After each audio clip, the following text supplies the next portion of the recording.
फ़िरौन को तो अल्लाह के अजाब ने आन लिया था, मगर आज का मिस्र तो इन फ़िरौनों की मम्मियों को भी शाही एजाज़ के साथ एक म्यूज़ियम से दूसरे म्यूज़ियम में मुंतकिल कर रहा है।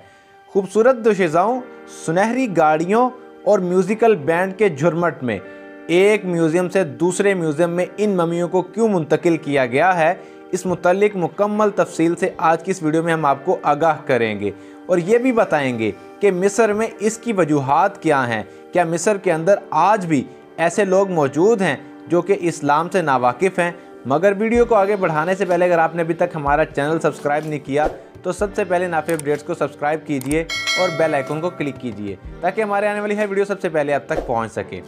जी हाँ नाज़रीन, बिल्कुल एक बात जो आपको ज़हन नशीन कर लेनी चाहिए वो ये है कि फ़िरौन किसी एक ख़ास आदमी का नाम नहीं था। तारीख़ी एतबार से फ़िरौन हर उस बादशाह को कहा जाता है जो मिस्र पर हुकूमत करता था। ये बिल्कुल इसी तरह है जैसे चीन के बादशाह को खाकान, ईरान के बादशाह को किसरा कहा जाता था। फ़िरौन का जिक्र कुरान मजीद में हज़रत मूसा अलैहिस्सलाम के दौर के हवाले से मिलता है।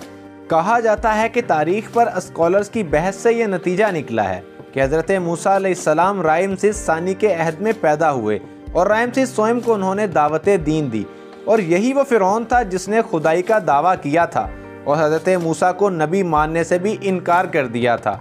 हज़रत मूसा को नबी मानने से इनकार के साथ साथ उसने हज़रत मूसा के ख़िलाफ़ ऐलान जंग किया और अपनी फ़ौज के साथ लश्करकशी की। लेकिन हज़रत मूसा अलैहिस्सलाम का पीछा करते करते बिल आखिर वो एक दरिया में डूब गया और उसकी पूरी फ़ौज भी इसमें गर्क हो गई। इस दरिया में डूबने के बाद फ़िरौन की लाश को उस दरिया ने भी अपने अंदर न रखा बल्कि बाहर निकाल फेंका। फ़िरौन मिस्र की लाशें 19वीं सदी में दरियाफ्त हुई और उन्हें काहिरा मिस्र के एक म्यूज़ियम में रखा गया था।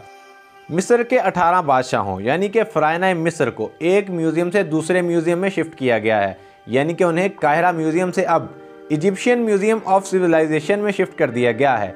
ये कोई बड़ा मार्का खेज काम तो ना था, मगर मिस्री हुकूमत ने इन फ़िरौन को जिस शाहाना अंदाज में एक से दूसरी जगह मुंतकिल किया, देखने वालों की आंखों को यकीन ना आया।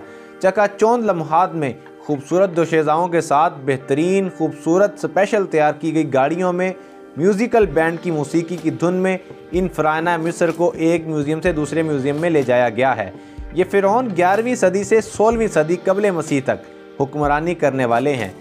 कदीम मिस्र की कनीज़ों के लिबास में दोशीज़ाओं के झुरमट में इन्हें एक मुकाम से दूसरे मुकाम में मुंतकिल किया गया। तमाम बादशाहों को एक ख़ास तैयार किए गए कैप्सूल में डालकर बाहर निकाला गया। इसकी क्या वजह है वो भी बहुत दिलचस्प है। माहिरीन के मुताबिक ये कैप्सूल खसूसी तौर पर नाइट्रोजन से भरे हुए थे ताकि मम्मियों को बैरूनी असरात से महफूज रखा जा सके और फिर इन कैप्सूल्स को मुस्तहकम रखने के लिए सुनहरी रंग की ख़ास गाड़ियाँ तैयार करवाई गई।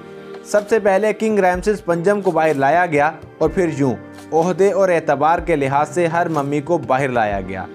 मिस्र के हुकूमती तर्जुमान का कहना था कि ये मिस्र के बादशाहों की मम्मियाँ हैं और ये शान व शौकत की हकदार हैं, और मिस्री हुकूमत का कहना है कि हमने पूरे क्रोफर से उन्हें एक से दूसरी जगह इसलिए मुंतकिल किया क्योंकि हम दुनिया को मुहज़्ज़ब और तालीम याफ्ता तरीके से अपने साबिका बादशाहों से आशना करवाना चाहते थे।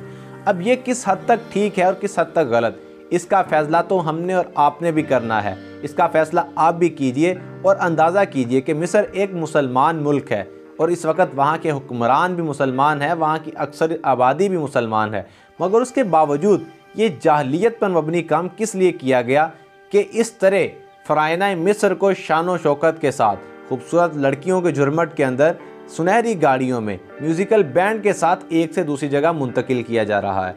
ये किसी भी सूरत एक मुस्लिम मुआशरे का रुझान तो नहीं हो सकता। अब इसके बारे में आप हमें कमेंट सेक्शन के अंदर बताइए कि ये क्या काम कर दिया गया मिस्री हुकूमत की जानिब से। मैं उम्मीद करता हूँ कि आपको हमारी वीडियो पसंद आई होगी। आप हमारी वीडियो को लाइक कीजिए, हमारे चैनल को सब्सक्राइब कीजिए और बेल आइकन को क्लिक कीजिए ताकि हमारे आने वाली हर वीडियो सबसे पहले आप तक पहुँच सके। मुझे इजाज़त दीजिए। अल्लाह हाफिज़।